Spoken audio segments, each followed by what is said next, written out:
Hey everyone, Angelo here. Welcome to another design tutorial. Today we're going to be focusing on cookbook design, but more specifically formatting recipes and ingredients. Now this is something typically that you would see in a traditional cookbook, or perhaps maybe in a lifestyle magazine as well. The idea when laying out recipes as such is to make it as clean and concise as possible. And one way of doing that is making sure that your ingredients, the fractions in your ingredients, are formatted correctly. So as you can see here in this version, the fractions 1/2 and 1/4 cup, these are formatted using the Glyphs panel. And that's what I'm going to show you today, how to use the Glyphs panel to format things as such. So one thing you don't want to do when formatting such things like a fraction is highlighting it and then scaling down the or knocking down the point size, and then maybe using the baseline shift to move it up. These are things you don't want to do, because any formatting you do from there, if you format the entire body of text, rather maybe increase the point size or decrease it, that's going to affect that makeshift fraction formatting that you've done there. So let's do it properly, okay? So let me zoom out, and on my second page here, on this layout, it's a duplicate of what you saw up top. I'm going to format this entire recipe, and then I'm going to show you how to format these fractions using the Glyph panel. One important thing to note: before you commit to a typeface for glyphs, be sure that the fractions for the glyph is available for that specific font, okay? So I'll show you what I mean in a second. I'm going to highlight, let's start with the headline first. I'm going to highlight that, spaghetti with cherry tomatoes. I've set up two paragraph styles here: ingredients body and recipe header. I'm going to select the recipe header. I've also applied a paragraph rule here, and I'm going to get into that as well and how we can format that in a bit. I'm going to highlight the rest of the body, and I've set up another paragraph style called ingredients body, so go ahead and click that. Now my formatting for my body text is, again, one of my favorite typefaces, Montserrat light, 10 point, and then 14 point leading, okay? Let's put that aside here. Okay, so one thing I want to show you is how to edit these fractions. Like I mentioned, I have my Glyphs panel here set up and ready to go. If you don't have your Glyphs panel on your toolbar to the right, just move that down, you would go up to Window, type in Tables, and then access it from going to Glyphs. When you open this up, it's going to default to, most likely, to the entire font. So in this case, I'm just going to tear this off here, and I'm going to enlarge this to show you how many glyphs are available with the Montserrat typeface family. So if I have the half fraction selected, I don't want to start searching in here for that. So right here where it says show, let me just make that smaller again. Right here where it says show, you don't want the entire font. Let's select numbers, okay?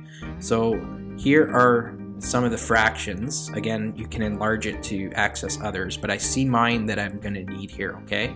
So I'm going to highlight half, and then right here I'm going to double click the half glyph fraction, double click, and there you go. You've seen it changed. Now it's up to you if you want a space between the 1 and then the half fraction, or if you want it sitting up right next to it without a space. I typically like to leave a space. I'm going to highlight the 1/4 cup and do the same thing, 3/4 cups, and do the same thing right here. And the good thing is, once you've used these, they're going to show up in your recently used glyph options up here, okay? There's glyphs for certain numbers, so let's just say there was the number 4. Here's an example here. So move that to the side. if I zoom in on 375, I can highlight the 3 and then click and hold and pick one of these other 3s available from the glyphs, okay? So there's a lot smaller 3 in that case. Or I can highlight the 7 and do the same thing. Okay, so there's all kinds, but be sure if you do it to one, then do it to the others. Otherwise it looks funny like this, okay? So that's how you would use your glyphs panel. And glyphs can be used for much more options, but when you're working in recipes where we're working with numbers, fractions, these are really important to use to format your fractions, and they look a lot cleaner, right?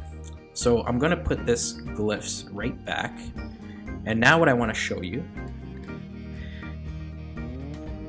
is right now I have this in a 2-column setup, two column text frame, okay? Let's just say you as the designer want this spaghetti with cherry tomatoes to span across the entire text frame rather than just the one column. This is useful if you're working with 2 or more columns, okay? So I'm going to highlight spaghetti with cherry tomatoes. Oh, one more thing before I move on. I mentioned about adding contrast with your type when you're working and laying out ingredients and recipes. So one thing I like to do is highlight the ingredients, not the direction or the cooking method, and I like to make that light italics, just to make it a little more different, differentiate it from the actual cooking method. With the directions, I can highlight that. I think I have set up a character style right there, directions, and it underlines that, okay? So it just adds a little bit more contrast rather than having the same type flowing throughout, okay? So let's go back to this headline here. I'm gonna highlight spaghetti with cherry tomatoes. And now we're gonna move on and work in our paragraph window. If you don't have the paragraph window accessed, go up to type and then paragraph. You don't want the paragraph styles, you want type and then paragraph. So go ahead and click that. And in your options, top right hand corner, I'm gonna click that little icon. And I wanna span this, I wanna span that headline to go across both of my columns in this text frame. The easy way, or an alternative of doing this, and many designers do this, is cut that headline, put it in another text frame above, and then have the body text below. I guess you could do that too, but let's just say you want to contain everything in the one text frame. Click Span Columns, make sure your preview is on. I'm going to click, it's going to default to single column. I'm going to click that, and I want Span Columns. Now you can see spaghetti with cherry tomatoes is spanning. And right here, these are some settings you should look after as well. I don't want a space before the span.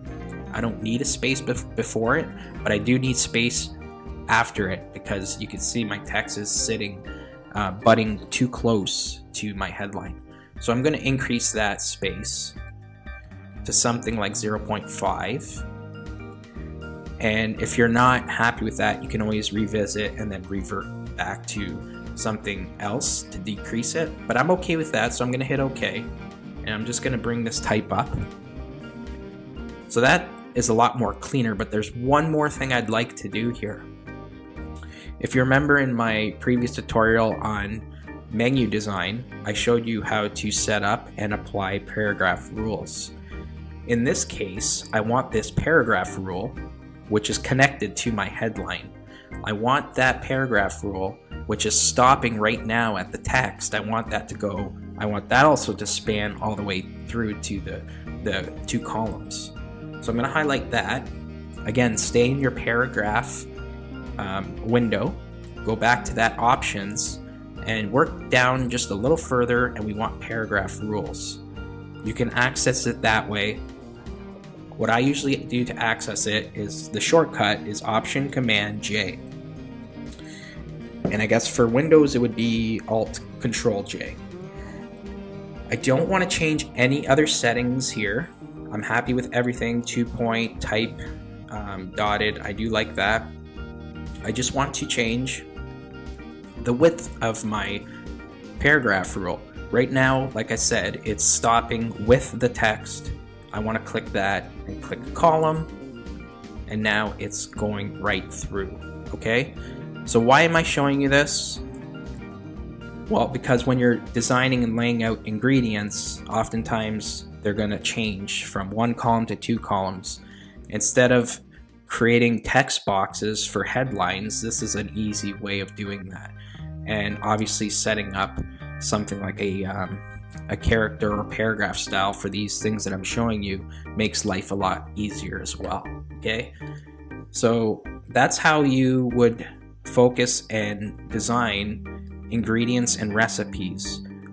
One very important step though is the glyphs panel and editing, formatting those fractions to proper fractions rather than makeshift ones that I showed you earlier. Okay, so that's another quick little tutorial on recipe design and effective ways and efficient ways of editing those materials down. Okay, so I hope you enjoyed it. Have a great day, and we'll talk to you soon. Bye now.